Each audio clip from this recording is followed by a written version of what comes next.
नमो विष्णुपादाय कृष्णपृष्ठाय भूतले श्रीमते भक्तिवेदान्त स्वामी इति नामिने। नमस्ते सारस्वते देवे गौरवाणी प्रचारिणे निर्विशेष शून्यवादी पाश्चात्य देशतारिणे। श्रील प्रभुपाद की जय, गुरु महाराज की जय। निताय गौ प्रेमानंदे। हरि बोल। हरे कृष्ण। ओम नमो भगवते वासुदेवाय। ओम नमो भगवते वासुदेवाय। ओम नमो भगवते वासुदेवाय। नारायणं नमस्कृत्यं नरं चैव नरोत्तमं देवीं सरस्वतीं व्यासं ततो जयमुदीरयेत्। नष्टप्रायेषु अभद्रेषु नित्यं भागवत सेवया भगवती उत्तम श्लोके भक्तिर्भवती नैष्टिकी। ग्रंथराज श्रीमद् भागवत की जय। स्कंद 10 अध्याय 72 श्लोक 14। मैं आवृत्ति करता हूँ, उसके बाद को दोहरा दीजिएगा। वयं पुरा श्रीमदनस्तदृष्टयो जिगीषयास्यायितरेतस्पृधा ध्यानन्तप्रजास्वा अतिनिर्घृणा प्रभो मृत्युं पुरस्ताविगणश्च दुर्मदा। तयैव कृष्णाद्य गभीररमसा दुरन्तवीरेण विचालिताश्रिय। कालेन तन्वा भवतोऽनुकम्पाय विनस्तदर्पाश्चरणौ स्मरामते। अथो न राज्यं मृगतृष्णरूपितं देहेन सत्पततारुजम्भुवा। उपासितव्य स्पृहा मे विभो क्रियाफलं प्रेत्य च कर्णरोचनम्। वयं पुरा श्रीमदनस्तदृष्टयो जिगीषयास्यायितरेतरस्पृधा ध्यानन्तप्रजास्वा अतिनिर्घृणा प्रभो मृत्युं पुरस्ताविगणय्य दुर्मदा। तयैव कृष्णाद्गभीररमसा दुरन्तवीरेण विचालिताश्रिय। कालेन तन्वा भवतोऽनुकम्पया विनस्तदर्पाश्चरणौ स्मरामते। अथो न राज्यं मृगतृष्णरूपितं देहेन सत्त्वत्पततारुजम्भुवा। उपासितव्य स्त्रियया मे विभो क्रियाफलं प्रेत्य च कर्णरोचनम्। आवृत्ति कर दीजिए प्लीज।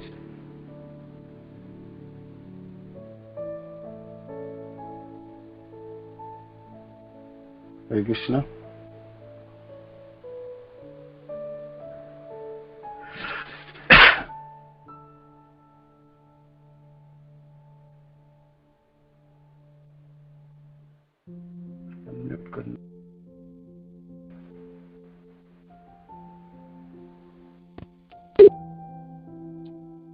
हरे कृष्णा प्रभु जी, दंड प्रणाम। धन्यवाद कीजिए। वयं पुरा श्रीमदनष्टदृष्टयो जिगीषास्या इतरेतरस्प्रधा त्वनन्तः प्रजा स्वाति निगुणा प्रभो मृत्युं पुरस्त्वाभिगणय दुर्मदा ता एव कृष्णाद्य गम्भीररहंसा दुरन्तवीरेण विचलिताः श्रिया कालेन तन्वा भवतो अनुकम्पया विनिष्टदर्पाश्चरणो स्मरामते अथो न राज्यं मृगतृष्णरूपितं देहेन शश्वत्पततारुजाम्बुभा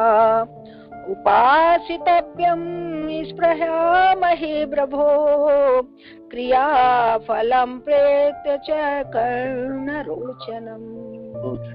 हरे कृष्ण। और कोई करना चाहते प्लीज?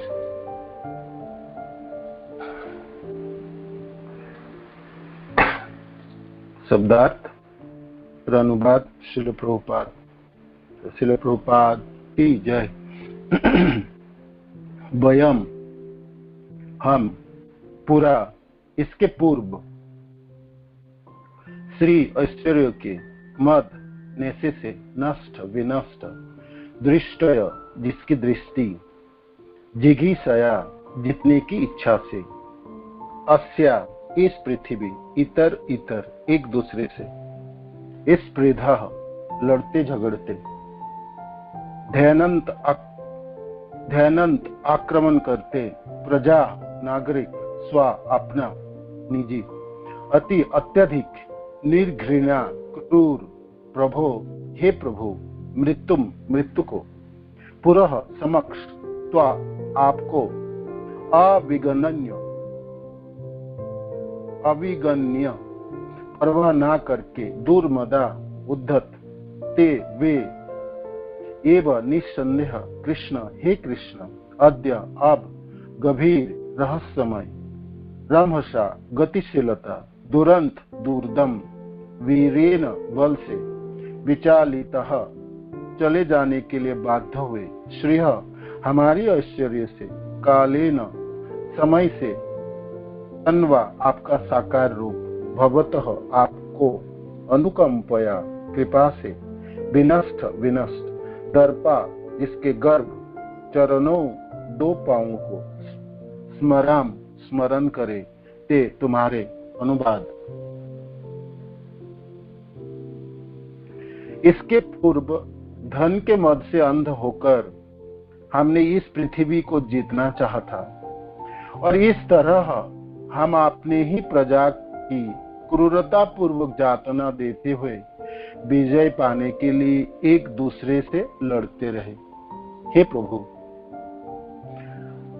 हमने उद्धत होकर अपने समक्ष मृत्यु रूप में उपस्थित आपका अनादर किया, किंतु हे कृष्ण अब आपका वह शक्तिशाली स्वरूप जो काल कहलाता है और रहस्यमय ढंग से तथा दुर्दम रूप में गतिशील है, उसने हमसे हमारे ऐश्वर्य छीन लिए हैं। क्योंकि आपने दया करके हमारे गर्व को नष्ट कर दिया है, अतएव हमारी आपसे जांचना है कि हम केवल आपके चरण कमलों का स्मरण करते रहे। श्लोक संख्या 14। अथो इसके आगे नहीं राज्य मृग तृष्णा की तरह रूपितम प्रकट होने वाला देहे न भौतिक शरीर से शाश्वत निरंतर पतता मर्त रुजाम रोगों के भुवा जन्मस्थान उपासितव्यम सेवा किए जाने के लिए इस स्प्रिया में हम लालायित रहते हैं। विभो हे सर्वशक्तिमान क्रिया पुण्य कार्यों का फलम फल प्रेत्य अगले जन्मों में जाकर च तथा कर्ण कानों के लिए रोचनम लोभ अनुवाद। अब हम कभी भी मृग तृष्णा तुल्य ऐसे राज्य के लिए लालायित नहीं होंगे जो इस मर्त शरीर द्वारा सेवित हो। वह शरीर जो रोग तथा कष्ट का कारण हो और प्रत्येक क्षण छीन होने वाला हो। हे विभु, ना ही हम अगले जन्म में पुण्य कर्मों के दिव्य फल भोगने की लालसा रखेंगे, क्योंकि ऐसे फलों को वादा कानों के लिए रिक्त बहलावे के लिए समान है। श्रील प्रभुपाद की जय। तात्पर्य है कि श्लोक की राज्य को अथवा राजनीतिक प्रभुता को बनाए रखने के लिए मनुष्य को कठिन श्रम करना होता है। फिर भी वह शरीर जो कि मनुष्य की राजनीतिक शक्ति को बनाए रखने के लिए कठिन परिश्रम करता है, स्वयं नश्वर है। प्रतिक्षण यह शरीर मृत्यु की ओर बढ़ता रहता है और हमें अनेक कष्टप्रद रोग भोगने पड़ सकते हैं। इस तरह शुद्ध आत्मा के लिए संसारी शक्ति का यह सारा खेल समय का अपव्यय है। उसे तो अपनी सुप्त कृष्ण चेतना को जागृत करने की आवश्यकता रहती है। वैदिक शास्त्र तथा अन्य धार्मिक ग्रंथ में उन लोगों के लिए जो इस जीवन में पुण्य कर्म करते हैं, अगले जन्म में समृद्धि तथा सार्गिक भोग दिलाने के अनेक वादे मिलते हैं। ऐसे वादे सुनने में मधुर लगते हैं, किंतु वे इससे अधिक कुछ नहीं है। भौतिक भोग चाहे स्वर्ग का हो या नरक का हो, शुद्ध आत्मा के लिए एक प्रकार का मोह है। भाग्यशाली राजाओं को अब जबकि उन्हें भगवान कृष्ण का सानिध्य मिला है, भौतिक सृष्टि के मायाजाल से परे उच्चतर आध्यात्मिक सत्य को अनुभूति हो गई है। श्रील प्रभुपाद की जय। ओम अज्ञानतिमिरन्धस्य ज्ञानाञ्जनशलाकया चक्षुरुन्मीलितं येन तस्मै श्री गुरुवे नमः।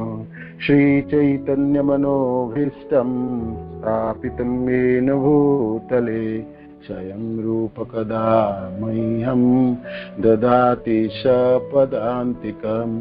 हे कृष्ण करुणा सिंधु दीनबंधो जगत्पते गोपेश गोपिका कांत राधा कांत नमस्तुते। तप्त कांचन गौरांगी राधे वृंदावनेश्वरी विश्वानुसुते देवी प्रणमामि हरिप्रिये। वाञ्छाकल्पतरुभ्यश्च कृपा सिन्धुभ्यैव च पतितानां पावनेभ्यो वैष्णवेभ्यो नमो नमः। जयो श्री कृष्ण चैतन्य प्रभु नित्यानंद श्री अद्वैत गदाधर शिवासादि गौर भक्त वृंद। हरे कृष्ण कृष्ण कृष्ण हरे हरे, हरे राम राम राम हरे हरे। श्रील प्रभुपाद की जय। आप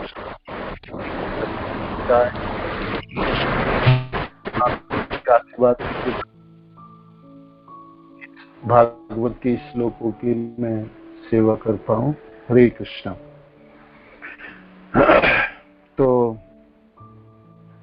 गिरिब्रज किले से निकलने हुए राजा लोग छुड़ाए गए, जो जरासंध ने बंदी बनाए थे 20,800 राजाओं का। और इन सब राजाओं को जब 1 लाख हो जाते तो जरासंध ने इन सबों को भैरव के पास बलि देके अपनी शक्ति बढ़ाता। तो ये जरासंध की जो तंत्र या मंत्र साधना थी, और आपने भोग और ऐश्वर्य शक्ति को बढ़ाने के लिए नर बलि देने की ये इरादा से ये सब राजाओं को बंदी बनाया गया था। भगवान की कृपा से आज सब मुक्त हुए। तो उन्होंने प्रार्थना व स्तुति किए भगवान को देख दर्शन करके। वयम पुरा श्री मदनष्ट दृष्टयो, हे प्रभु आपकी कृपा से हमारी जो अहंकार थी, जो गर्व था, वो नष्ट हुआ। क्या गर्व? हम रजोगुणी और रजोगुणी सम्मिलित सब राजाओं, राजपद था, राज सिंहासन थे, प्रजा को शासन करते थे और निशंसता पूर्वक था कहते हम लोग शासन किए। और हम अपने संपत्ति से, अपने राजपद से और हमने बल से हम गर्वित थे, है ना। तो गर्व होता है राजा का, उनके राज सिंहासन, उनके राज्य, उनकी प्रजा आदि से गर्व अनुभव करता, गर्वित होते हैं। तो आपके दया से वो गर्व तो नष्ट होगी और हम आपको काल के रूप में, मृत्यु के रूप में आपको हमने देख नहीं पाए, है ना। आपके अनादर किया और आपको समझ नहीं पाए। किंतु आपकी जो दूसरे स्वरूप हैं, जो काल कहलाता है, वो तो रहस्य, अति रहस्य जनक रूप में काम करता है और वो दूरदमनीय है, शक्तिशाली है और प्रचंड गतिशील है। उनसे हमसे हमारा ऐश्वर्य छीन लिए हैं, हमारी राजत्व चली गई, हम बंदी बनाए गए और पशुओं की भांति जंजीरों में जकड़ा पड़ा इस गिरिब्रज किले में है, अंधेरे में थे हम। तो हमारे साथ कुछ चले गए, है ना। राज्य गए, प्रजा चली गई, सिंहासन चली गई, अपने सजनों से बिछड़ गया और हम बंदी बनाएंगे। तो हमारी सारी ऐश्वर्य और सब कुछ तो छीना गया। तो ये तो आपकी काल शक्ति है, दुर्दैव काल शक्ति, जो सबके सब कुछ छीन लिया जाता है। इस भौतिक संसार में जो भी कुछ प्राप्त होता है जीवों की, है ना, उनके शरीर, उनके सजन, उनके धन, उनकी वस्तुएं, उनके भोग के सारे सामग्री आदि सब छीन जाता है, छीन लिया जाता है। वो अपने आप ना दे, कृष्ण के चरणाश्रित ना हो, तो काल के रूप पे प्रहार करता है। महाकाल के रूप पे प्रचंड प्रहार, जो मृत्यु के रूप में जाना जाता है, सबों को छीन के ले जाता है ना। मृत्यु सर्व रसचहम, मृत्यु सब कुछ छीन ले जाता है। तो राजा जनों कहते हैं, हे प्रभु, हे कृष्ण, हमारे सब कुछ तो आपने छीन लिए हैं और अच्छा किया, आपने कृपा की, आपने दया कीजिए, दया की आपने, इसीलिए आपने छीन ले। क्योंकि हम आपने दया करके हमारे गर्व को नष्ट कर दिया है ना। गर्व को आपने मदन नष्ट, श्रीमद नष्ट दृष्टय, हमारे गर्व को आपने नष्ट कर दिए हैं और अच्छा किया आपने, बहुत अच्छा किया, है ना। ये तो दया है हम सब जनों के ऊपर, आपने दया की, दया कीजिए। और तब हमारी आपसे याचना है कि हम केवल आपके चरण कमलों का शरण ग्रहण करें, हम आपके चरणों की शरण ग्रहण करें। ये तो एक भक्त की उद्गार है ना, एक भक्त की उद्गार है। और फिर आगे कहते हैं, हम तो मृग तृष्णा में पड़े थे, है ना। ये जो राज्य, ये प्रजा, ये राजपद, ये सिंहासन, इस भौतिक संसार की जस और पृथ्वी, ये तो मृग तृष्णा की तरह है ना। और इस शरीर से भोगे हुए जाने वाला चीजों के लिए हम लालायित थे और इस शरीर से भोगते थे हम। कौन सा शरीर? जो शरीर क्षण क्षण नष्ट होता है और अवश्य पतंत अवश्य, और एक दिन अवश्य गिरेंगे, वो हर पल छीन होते जाता है, रोगग्रस्त होता है। इस शरीर को भोगाने के लिए, इनको सुख देने के लिए हमने ये मृग तृष्णा की तरफ धावित हो रहे थे। मृग तृष्णा वो एक उपमा है, जैसे जब हिरणों के झुंड प्यासा से, पानी ना मिलने से, प्यासा की वजह से तड़पता है और मरुस्थलों की तप्त बालू के ऊपर भागने लगता है। ऊपर तो प्रखर सूर्य के तेज जो अग्नि की तरह बरसते रहते हैं और ये मृग पशु बेचारा नहीं जान पाता है, तो प्यासा के वजह से वो पानी की तलाश में भागता है। तो उसको दूर पानी दिखाई देता, वो पानी नहीं था, पानी नहीं होते, वो सूरज की रोशनी जब बालुका के ऊपर पड़ता है तब तो बालू के ऊपर तो प्रतिबिंबित होता है। तो उस प्रतिबिंब से जल के ऊपर जैसे तरंग होता है, तरंग के लहर होते हैं, ऐसे दिखाई पड़ता बहुत दूर से। तो ये अबोध पशु समझ नहीं पाता, वो सोचता है वो दूर तो वहां पानी है, लेकिन पानी के ऊपर जो लहरें हैं देखो तरंगायित हो रहा है, भागो चलो वहां पानी मिलेंगे। और झुंड के झुंड हिरन तब तो बालू के ऊपर भागता है, और जितने जोर भागता है और गति को बढ़ाता है, उतने तीव्रता से वो जो पानी के जो मृत छाया है, मृत वो पीछे चल आगे बढ़ जाता है। तो सोचता और भागेंगे तो और प्राप्त हो जाएंगे, और भागेंगे तो और प्राप्त। ऐसे करके उसको पानी कभी भी नहीं प्राप्त होता है। वो तड़प के अपने प्यास के वजह से भागते हुए शरीर में क्लांत होकर गिर पड़ता है, और तब तो बालुका में झुलस जाता है और अपने शरीर को छोड़ देते हैं। ये मृग तृष्णा है। भौतिक संसार के भोग की प्रवृत्ति भी मनुष्य के लिए यही है। जितनी भोगने की प्रवृत्ति करता है उतनी उसकी लालसा बढ़ता है। उसके लालसा कभी भी तृप्त नहीं होता, कभी भी। जिस शरीर के लिए वो भोगने के लिए सोचता है उस शरीर को कभी भी तृप्त नहीं करता, इंद्रिया कभी भी तृप्त नहीं होता, और एक दिन काल के रूप में मृत्यु उसके ऊपर प्रहार करता है और छीन के ले जाता सब कुछ है। तो उसको तृष्णा ही रह जाता है। हिरण की जैसे तृष्णा है, छटफटा के बालू के ऊपर छटफटा के शरीर छोड़ता है, ऐसे जीवों की दशा होता है। इस संसार दुखमय संसार में इंद्रियों को सुख देने के लिए प्रयत्न करते हुए जीव अपनी अतृप्ति कभी भी तृप्त नहीं होता है ना, तृष्णा रही जाता है और शरीर को छोड़ देता। तो राजा लोगों ने कहता है ऐसे मृग तृष्णा में हम फंसे थे और इस शरीर को हम तृप्त करना चाहते थे, और जो शरीर दिनों दिन क्षीण होते जाता है, रोगग्रस्त होते, अनेकों कष्टों के कारण है ये शरीर, है ना। तो प्रत्येक क्षण क्षीण होने वाला है। ये विभु, ना ही हम अगले जन्म में कोई पुण्य कर्म को भोगना चाहता है। ये पुण्य कर्म करके व पुण्य कर्मों के फल भोगना, जो स्वर्गिक फल है, स्वर्ग की प्राप्ति या स्वर्ग में जाके सुख प्राप्त करना, ये जो अच्छे अच्छे बातें हैं, ये कानों को बहुत सुहावना लगता है, किंतु इसमें हम आप फंसते नहीं। अब ये हमको नहीं चाहिए। आपकी कृपा से हम आपके चरण चाहते हैं, आपके चरण आश्रित होना चाहते हैं, आपकी चरणों की सेवा प्राप्त करना चाहते हैं। ये तो एक भक्त के उद्गार है। ओह भाग्य इस राजाओं की है ना। ओह भाग्य है। आप देखिए, बंदी बनाए, जंजीर से जकड़ा हुआ है, और गिरिब्रज के लिए है एक गुफा है बहुत बड़ी, जिसमें जरासंध ने इस सबों को रखा था, पशुओं के भांति बांध के रखता था, है ना। और कभी कभी 10 दिन 12 दिन में कुछ खाना दे देता था। जिसको जिंदा रखा, है ना, कैसे भी करके जिंदा रहे तो इसको बलि चढ़ा पाओ, है ना। बलियों की पशु को लोग कैसे रखता है ना, ऐसे इन सब राजाओं को बांध के गिरिद्रोणी किले के अंदर बंदी बनाए रखा। आप सोचो, एक राजा था, है ना, राजपद था, सिंहासन थे, और आज बंदी बनाया गया, है ना। तो उसका सब कुछ छिन गया, है ना। असहाय थे, असहाय लाचार थे, और मृत्यु नजदीक था उन सबों की, है ना।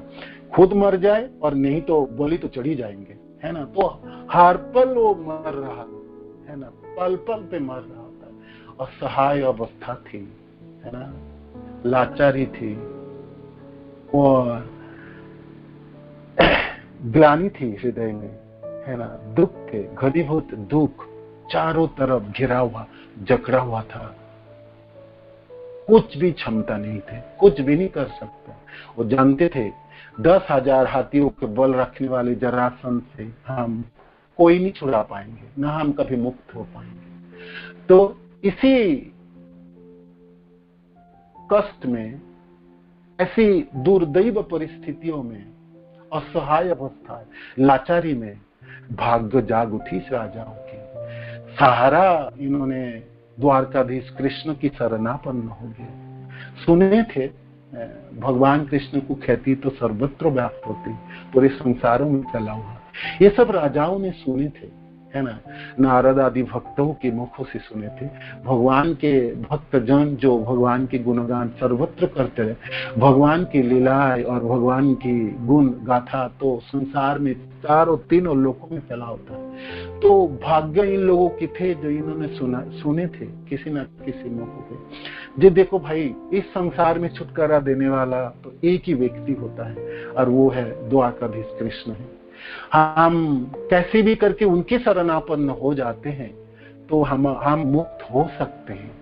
तो उसकी सब भी सुने थे कि भाई ये जो जरासंध है जो 10,000 हाथियों के बल रखता है, इनको 17 बार पराजित किए थे, है ना, धूल चटाए थे, वही द्वारकाधीश कृष्ण है ना। तो हम सबों की मुक्त और बचाने वाले तो एक ही व्यक्ति हैं, कृष्ण है ना, कृष्ण है। भगवान कृष्ण के शरणापन्न हो गए। गिरिब्रज किले के अंधेरा में जब जंजीरों में जकड़ा हुआ था, जब चारों तरफ अंधेरा ही अंधेरा था, है ना, मुक्त होने की कोई रोशनी ना थी, कोई ना था साथ में, कोई आशा नहीं थी, उस समय एकमात्र भरोसा तो कृष्ण थे जो जीवों के पास हमेशा रहता है ना, हमेशा।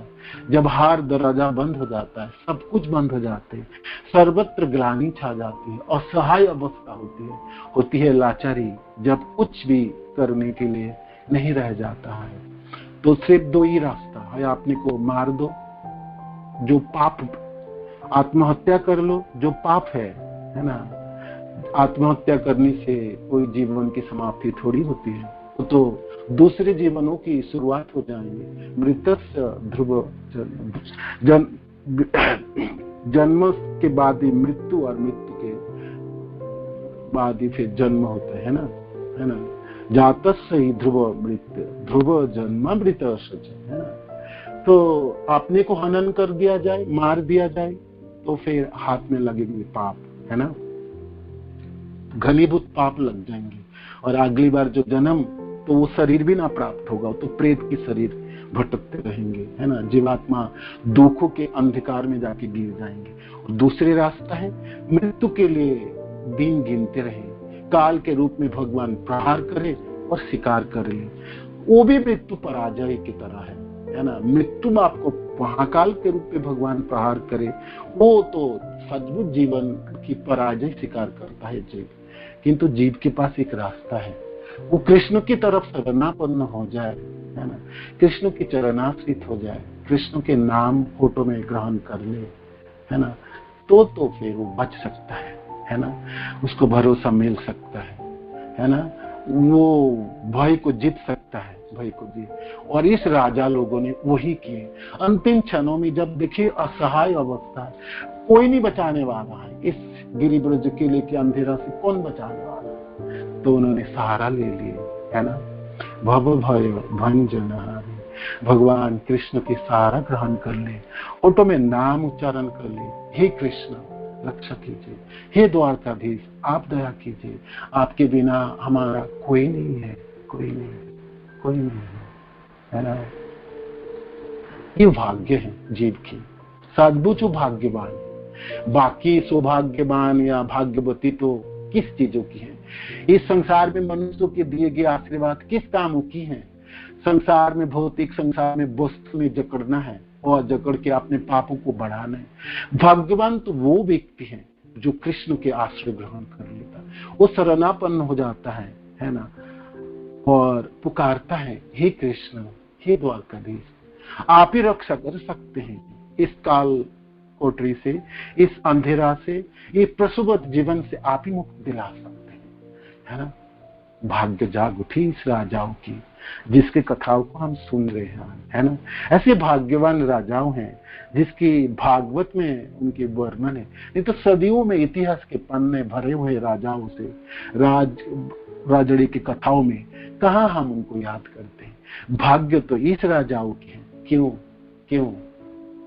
वो भगवान द्वारकाधीश कृष्ण के शरणापन्न हो गए, पुकारने लगे, हे कृष्ण रक्षा कीजिए, आपके बिना हमारा कोई ना, कोई ना, कोई ना। अंधेरा था उस गुफा में, जीवन के करने लिए कुछ भी ना था, जंजीरों में बांधा हुआ था, पशुवत बलि देने ही वाले थे जरासंध या मरने वाले थे, भूखा प्यासा असहाय अवस्था थी। ग्रहण कर लिए, कृष्ण को पुकार लिए, है ना, पुकार लिए उन्होंने। सुबह पुकारता, दोपहर को पुकारता, शाम पुकारता, भगवान के नामों को होठों में रख के सो जाता, सुबह जागता तो फिर कृष्ण को फिर पुकारता, है ना। कृष्ण नाम और कृष्ण नामों को उन्होंने ग्रहण कर लिया। कृष्ण कृष्ण कृष्ण कृष्ण कृष्ण है, कृष्ण केशव कृष्ण केशव त्राहि मां, रक्षा कीजिए हे कृष्ण, हे द्वारकाधीश आप रक्षा कीजिए, आप रक्षा कीजिए, है ना। तो इंद्रिया शिथिल थे, आंखों में अंधेरा था, भूखा प्यासा था, मरने वाले थे, तो सहारा ले ली कृष्ण के नामों की सहारा, है ना। नाम रूपे कृष्ण अवतार है, नामों में तो नाम है और कृष्ण में तो भेद है नहीं। कृष्ण के नाम जब जपने लगे, उच्चारण करने लगे, शरणापन्न हो गया, शरणागत हो गया, तो कृष्ण लीला की स्फुरन होने लगे, हृदय में स्मरण होने लगे। द्वारकाधीश कृष्ण कैसे बचाए पांडव जनों की, कैसे रक्षा किए, अपने शरणागत जनों की रक्षा करते हैं। याद आए कैसे करके ग्रह से, मुख से उन्होंने छुड़ा के ले गए थे गजराज को, तो सारे लीलाएं प्रहलाद महाराज कैसे करके बच निकले थे, तो सारे लीला स्फुरन होने लगे हृदय में। तो फिर होठों में नाम हो, हृदय में लीला स्फुरन हो, तो फिर बाकी क्या रहे। नमो अकिंचन वृत्त निर्वित्त गुण वृत्त, ये अकिंचनों को तो धन है, जिसके पास कुछ ना हो, कृष्ण आप ही तो धरोहर, आप ही तो एकमात्र धन है। अपना लिए इस राजा, अपना लिए, अपना लिए। अहो भाग्य थी इस राजा की, अहो भाग्य, है ना। नाम थे होठों में, हृदय में लीला की स्फुरन थे, सुबह शाम पूरे समय तो कृष्ण की स्पर्श से, मानो को कृष्ण को आलिंगन करके सो जाता, जागता तो कृष्ण के स्पर्श से, है ना। कृष्ण ही कृष्ण है। इस गुफा के चारों तरफ अंधेरा थी, किंतु कृष्ण नामों में, कृष्ण लीलाओं के स्फुरन में, इस राजाओं के मुखों से ध्वनित शब्द हो गुंजारित थे इस गिरिव्रज किले के अंदर। तो फिर कमी क्या थी, फिर कमी क्या थी, है ना। जब रासिया जब विभक्त नहीं हुआ था, तब भक्त जनों ने प्रचार के लिए शुरू किए थे। तो उस समय रासिया गवर्नमेंट बहुत क्रूर थे, तो भक्त जनों की गीता छीन लिए, जला दिया गया, माला सब छीन ली गए थे और सबों को बंदी बना के कारागृह में डाल दिए। प्रचंड उत्पीड़न करते थे, पिटाई करते थे, और हाथों की उंगली छाले पड़ गए थे, और पशुओं की तरफ बांध के रखता था। और क्या गलती थी, कृष्ण नाम के प्रचार कर रहे हैं ये रासिया में, गीता को वितरण कर रहे हैं, ये उनकी गलती थी। प्रचंड प्रहार थी, इतनी पीड़न करती थी, असहाय अवस्था में चिल्लाते थे भक्तजन। खाने के लिए कुछ भी ना, 2-3 दिन 4 दिन के बाद कुछ फेंक दिया जाता पशु की तरह।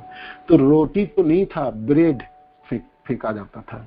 तो माला तो छीन लिए थे। तो फिर भाई भगवान के नाम जपते तो मुख से उच्चारण तो करते थे, नाम के बिना तो रह ही नहीं सकते, किंतु गिने कैसे। हाथों में इतने प्रहार किए थे, उंगली की संचालन भी नहीं कर सकते थे, हाथ छद विकसित हो गए थे उंगली, तो फिर हाथों में भी संख्या पूर्वक नहीं कर सकते। तो क्या किया जाए, भूखे रह के उस ब्रेड को पानी में भिगा के उसकी गोली बनाते थे और उसी से गिनते थे। नमकीन रोटी, है ना, सॉल्टेड ब्रेड की वो कथा है ना, बुक है ना, उसमें आप पढ़ेंगे, आपके हृदय, आप सोचेंगे क्या भक्त के ऊपर ऐसे प्रहार है कृष्ण। आपको पुकारते रहे और गिनते रहे, जपते रहे और सहन करते रहे। कितनी असहाय सहन को, पीड़ा को ना सहाय कर पाने के शरीर भी छोड़ दे, किंतु कोई भाग्यवान तो जीत लिए, जीवन को धारण कर पाए और बाद में सब मुक्त हुए। कृष्ण नाम के प्रचार हुए, सर्वत्र अलियों गलियों में आज कृष्ण नाम की गुंजार है, पूरे रासिया भक्त के समागम है ना। चप्पे चप्पे में आज मंदिर है, नाम हट है और कीर्तन है। तो वो उस भक्ति जनों की बलिदान है, किंतु है तो सही। तो वो दशा है, भक्त जितनी पीड़ा होगी ना, जितनी कष्ट दिया जाए, उतनी दुर्दम भावना जाग उठती है। कृष्ण नामों में इतनी शक्ति होती है ना। कृष्ण की लीलाओं में ऐसी स्फुरन होती है। कृष्ण लीला और कृष्ण नाम, कृष्ण से भेद तो नहीं है।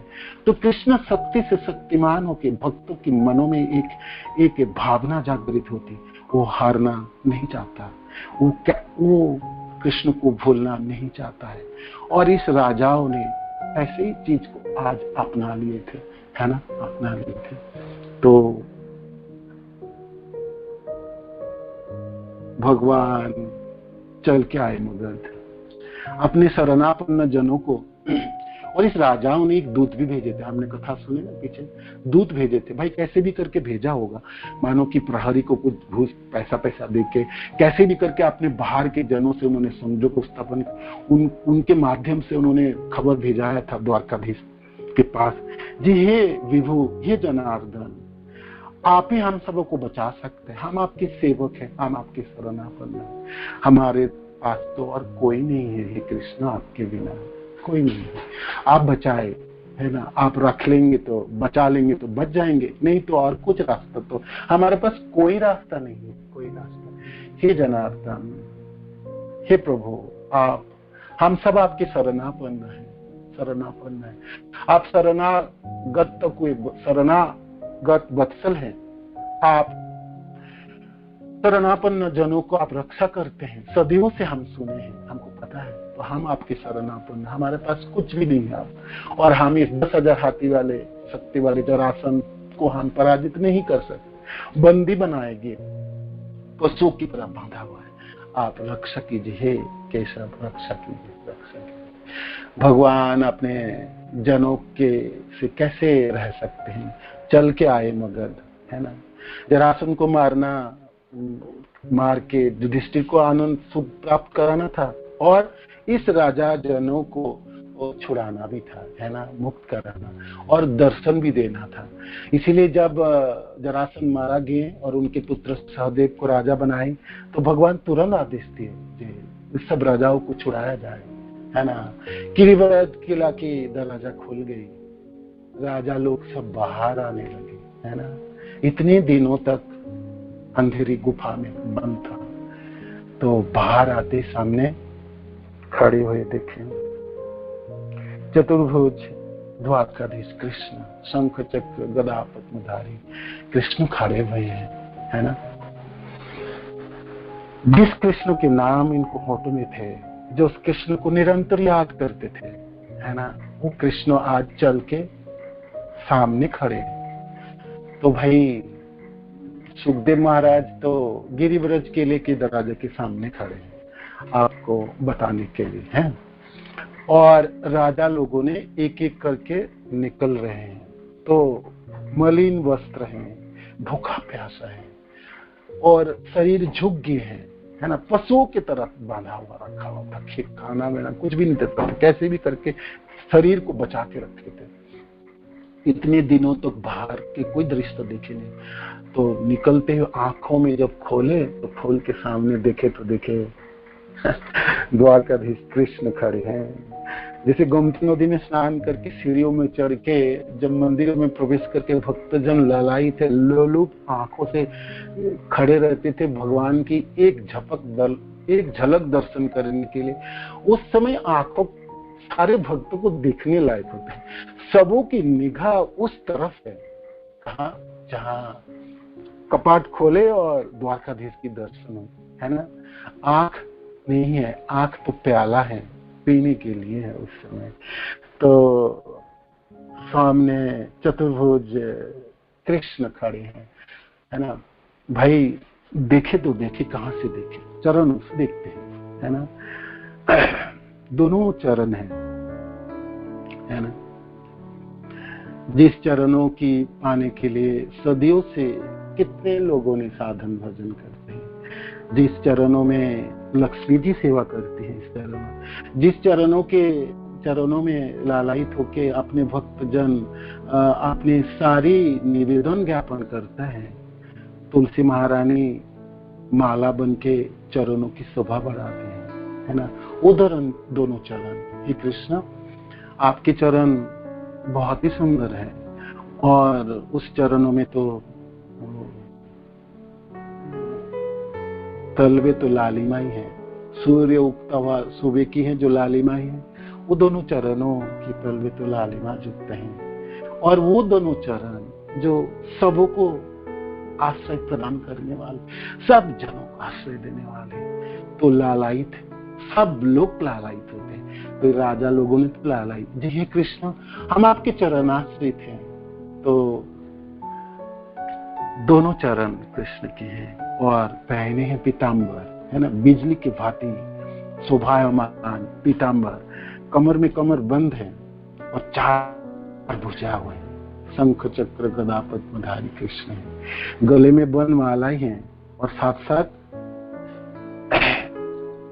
रत्नों की माला भी है ना, सीने में कौस्तभ है, और कानों में कुंडल है, कुंचित बालों में तो मुकुट है सोने की, और हाथों में कलाई में सोने की कड़े हैं, बाजूबंद है। कहां से देखोगे?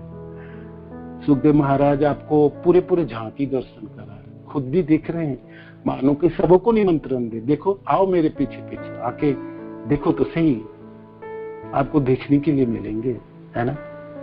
द्वारकाधीश कृष्ण की होठों पे मुस्कान है, और शरीर के वर्ण तो नील कलेवर है, चंदन चर्चित नील कलेवर, पीत वसन बनमाली, चंदन चर्चित नील कलेवर, पीत वसन बनमाली, पीत वसन बनमाली, पीत वसन बनमाली, चंदन चर्चित नील कलेवर,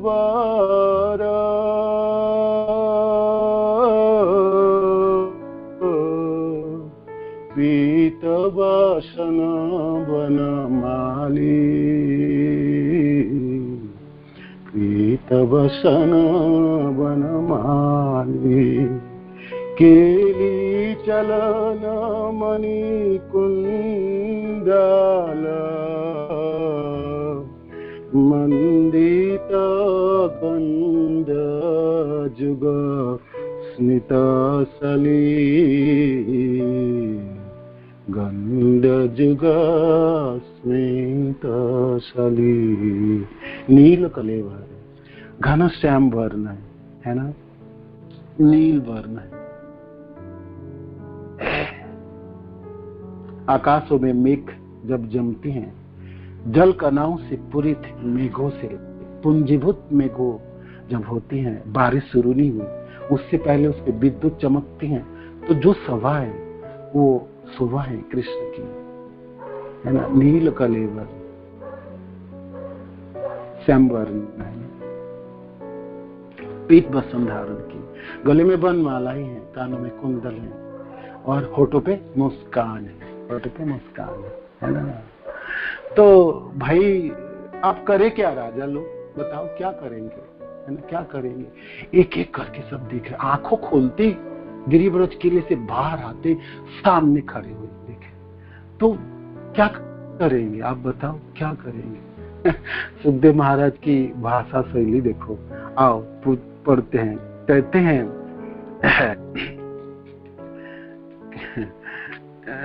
शब्द वर्णन किए हैं, पिबंत इव चक्षुर्भा, पी रहे थे राजा, आंखों से पिया जाता है।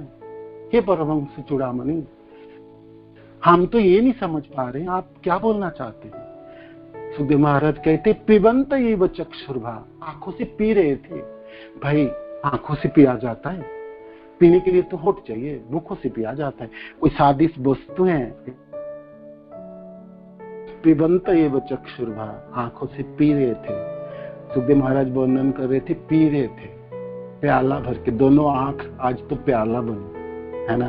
भगवान के रूप राशि को पी रहे थे राजाओं ने, सब राजाओं ने उचक उचक के देख रहे थे, एक दूसरे के कंधों पे हाथ रख के खड़े हो रहे थे, कैसे भी करके, झुका हुआ था शरीर था ना, तो देख रहे थे। और भूखे की भूख, बहुत दिनों की प्यासा भूखा हो, उसके स्वादिष्ट वस्तु प्राप्त हो जाए तो क्या करता बता, कैसे पीता हो, है ना। कैसी उनकी लालसा जाग उठती है। आज इस राजाओं की कृष्ण दर्शन लालसा है ना, प्राप्त हो गए ना जो, तो क्या करे, दोनों आंखों से पी रहे थे, है ना, पी रहे थे। और कहते हैं आगे के शब्द हैं, सुखदेव महाराज कहते हैं, लिहंत एव जीवा से चाट रहा था।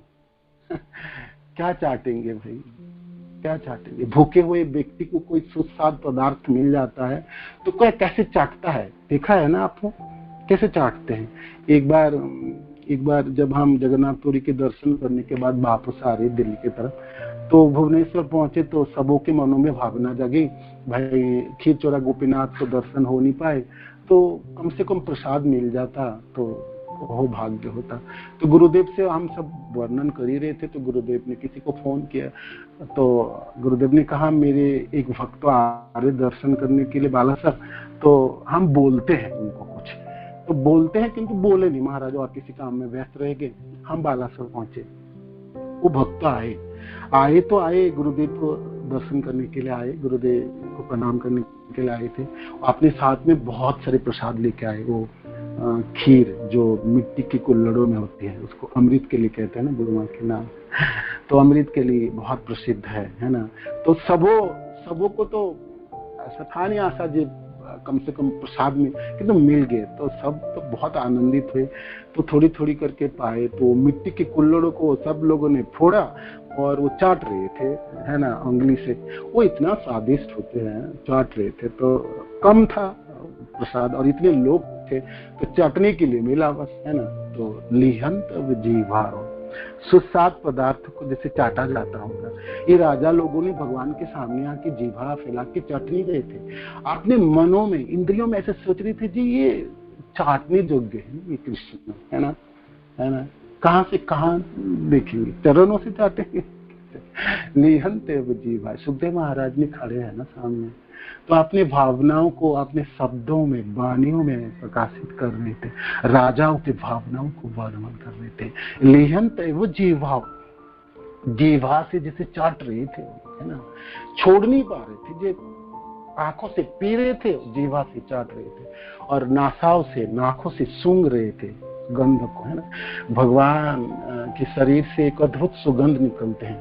भक्त जनों ने तुलसी अर्पित करता है, उनके पार्षद जनों ने वो तुलसी की खुशबू होती है और अपने शरीरों की खुशबू होती है। चैतन्य चरितामृत में वर्णन है भाई, जब मलय प्रदेश की चंदन हो और उसको घिसा जाए और उस चंदनों में कर्पूर मिक्स कर दो, मिश्रित करो, और कस्तूरी मिश्रित कर दो, और उसके बाद कमल फूलों की निर्यास निकाल के उसमें मिला दो, उसमें जो खुशबू होती है भगवान कृष्ण के शरीरों से ऐसी खुशबू निकालती है।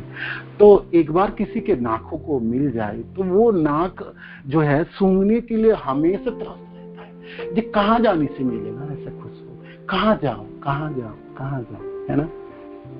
गुरुदेव के साथ हम जब दक्षिण भारत की यात्रा करते तो कावेरी नदी के तट पे श्रीरंग मंदिर है, विशाल मंदिर है। मंदिरों के प्रथम बाहर की गेट से प्रवेश करोगे तो दूसरे गेट में प्रवेश करते आपको खुशबू चारों तरफ सुनने के लिए मिलता है। तो पहली बार जब गया तो मैं सोचता था ये खुशबू मेरे हाथ में लग गया है कि कहाँ लगा है मैंने, ऐसा तो मैं खुशबू लगाता नहीं। तो चारों तरफ सुनने के लिए प्रयास, तो जितने अंदर जा रहा था उतने खुशबू बढ़ रहे थे। तो भगवान के गर्भगृह जो है, जब भगवान के दर्शन करने गया तो उसमें खुशबू तो और थी। तब मैं बाद में भक्त जनों ने कहा ये भगवान की खुशबू है जो इस पूरे मंदिरों के सर्वत्र व्याप्त होती है। एक तो एक खुशबू और एक वो ओम नमो नारायण की मंत्र ऐसी गूंजती है, सद्गुरु वैकुंठ की तरह लगता है मंदिरों के, है ना। आप कभी भी जाएंगे तो उस मंदिरों में आपको ऐसे भाव जी कहाँ आगे, हम तो वैकुंठ है, सद्गुरु वैकुंठ है ना। तो भगवान कृष्ण की खुशबू है, तो अपने नाकों को से खुशबू ले रहे थे, घ्राण ले रहे थे। तो इसलिए शब्द यहाँ पर है जिघ्रत एवं आसाभ्या, और दोनों हाथ बढ़ा के भगवान को आलिंगन करने के लिए जी चाह रहा था, है ना। इतना दिनों के बाद मिल जाए ही कृष्ण। तो जिघ्रंत शब्द इसमें है, रभंत इब बाहु भी, बाहु से आलिंगन करने के लिए जी चाह रहे थे उस राजाओं का, जो जाके कृष्ण को आलिंगन कर ले। कोई आके आलिंगन नहीं कर रहे थे, किंतु जो खड़े हैं स्तब्ध थे सब, अपनी बाहिक इंद्रियों तो से उनकी वृत्ति तो रोक गए थे, संचालन नहीं कर पाए थे, ऐसे नहीं चल के तुरंत भाग के आते कृष्ण की तरफ आबा के आलिंगन। जो जहाँ खड़े हैं सब वही खड़े थे, किंतु अपनी भावनाओं, मन में जो भावना थी उस भावनाओं को सुखदेव महाराज व्यक्त कर रहे हैं। सुखदेव महाराज तो खुद भी ऐसे करते हैं, है ना। कहाँ गंगा की तट है, कहाँ कथा है, और कहाँ आके गिरिव्रज किले के बाहर खड़े हैं और वर्णन करते हैं भावनाओं की, अपना भावनाओं की भी निवेदन कर रहे हैं। ये कृष्ण भाग के चले और आपको आलिंगन कर ले, है ना। रभंतम बाहु भी, दोनों बाहु फैला के आलिंगन करे। जैसे दूर देश में रहने वाले व्यक्ति बहुत दिनों के बाद अपने स्वजनों से मिलता है ना, और बहुत दिनों के बाद अपने प्रियजनों से मिलता है, तो कैसे भागता है और आलिंगन करता है ना, करते हैं ना। राजा जनों ने सब भाग रहे थे, अपने मनों को भगा रहा था, हृदय को भगा रहे थे, और दोनों बाहों को प्रसारित करके भगवान कृष्ण द्वारकाधीश को आलिंगन कर रहे थे, है ना। ये बहुत सुंदर दृश्य है ना। एक बार वो ग्रुप में आए थे ना, जैसे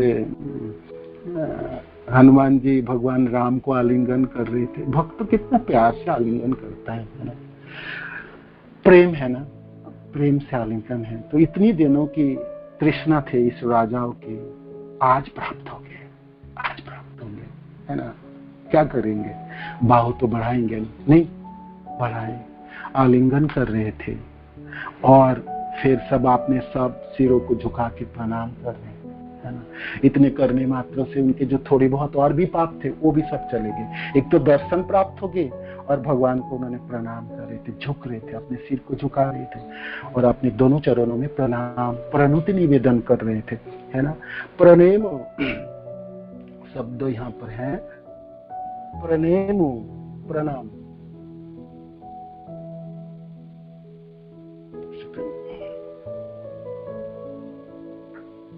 सेकंड होल्ड कीजिए।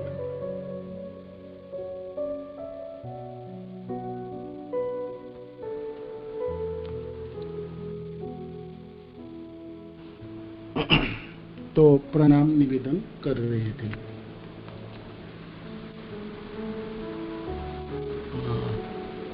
तो ऐसे करने से राजाओं ने भगवान हरि के चरणों पर अपने आप में शीश रखकर उन्हें प्रणाम किया, शीश रखकर उन्हें प्रणाम किया। तो प्रणति निवेदन किए सबों ने। और क्या चाहिए, जो चाहिए था वो तो मिल गया इस राजा को, है ना। भक्त को तो यही चाहिए होता है, और चाहिए क्या था, आशा आज पूरी हो गई, जीवन की लक्ष्य पूरा हो गया, जो तृष्णा थी वो पूरी हो गई, है ना। तो और क्या चाहिए, और क्या चाहिए। भगवान अपने रूपों को बिखारते हुए हंसमुख चेहरे हैं ना कृष्ण के, हंसता हुआ अपने भक्त जनों को दर्शन दे रहे थे, है ना, दर्शन दे रहे थे। भगवान इसलिए तो चल के आए मगध, है ना। उस भक्त आज राजा जनों को सब प्राप्त हो गए। अद्भुत सुंदर कृष्ण की रूप है ना। तो प्राप्त हो जाए दर्शन तो आंखों प्याला बनता है, दोनों हाथ पसार के आलिंगन करना चाहता है, और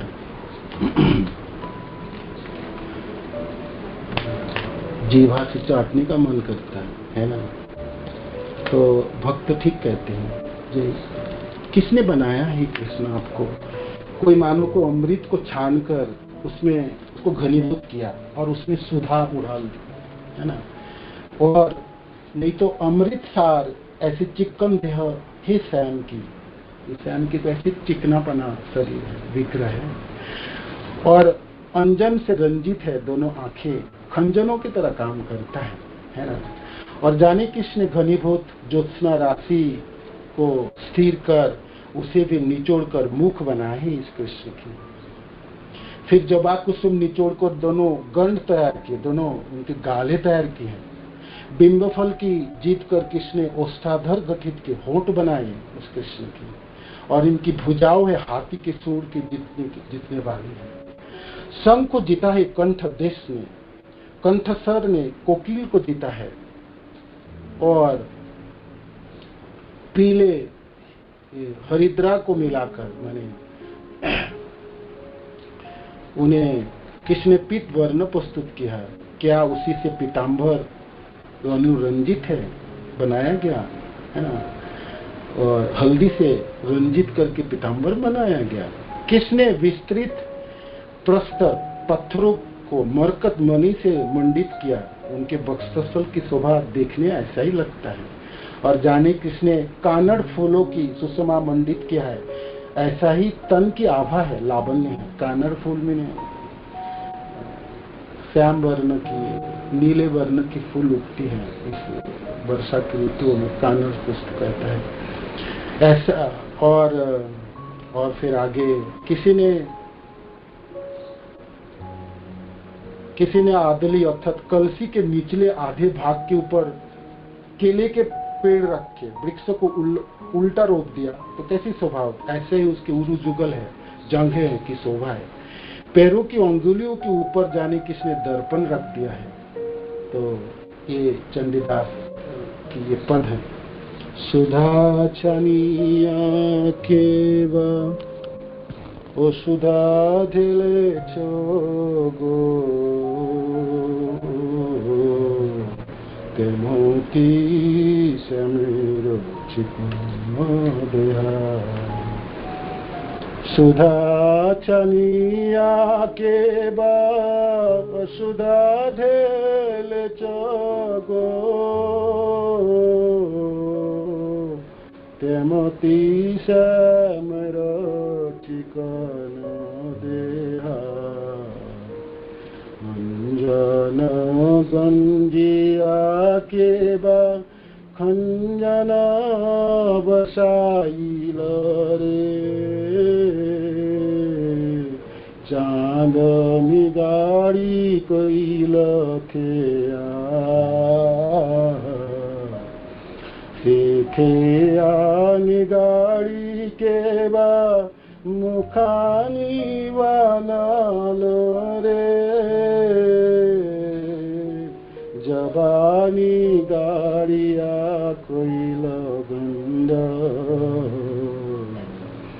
बिंब फल जिनी केवा ओष्ठो गड़ल रे भुज जिनिया करी सुंदर कंभोजनिया केवा कंठ बनाइल रे कोकिल जिनिया सुसा आरद माखिया केवा शारद बनाइल रे औछन हेरी पीताम्बर विस्तारी पाषाणे केवा रतन बसाइल रे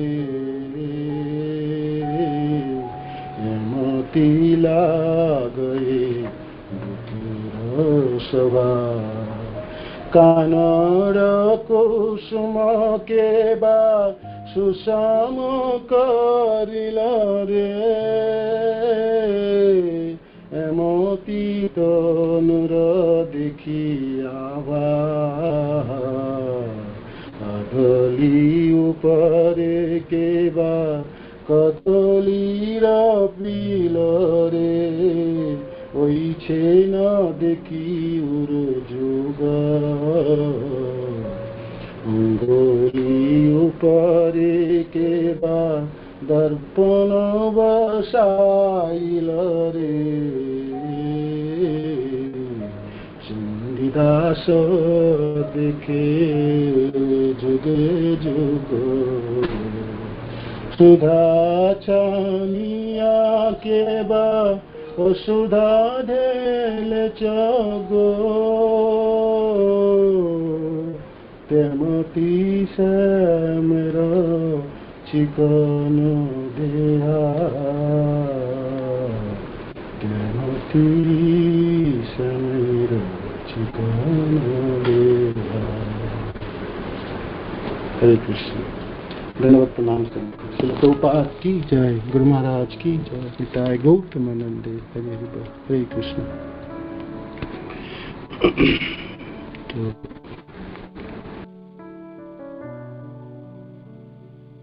तो प्लीज कीजिए। हरे कृष्ण। हरि बोल।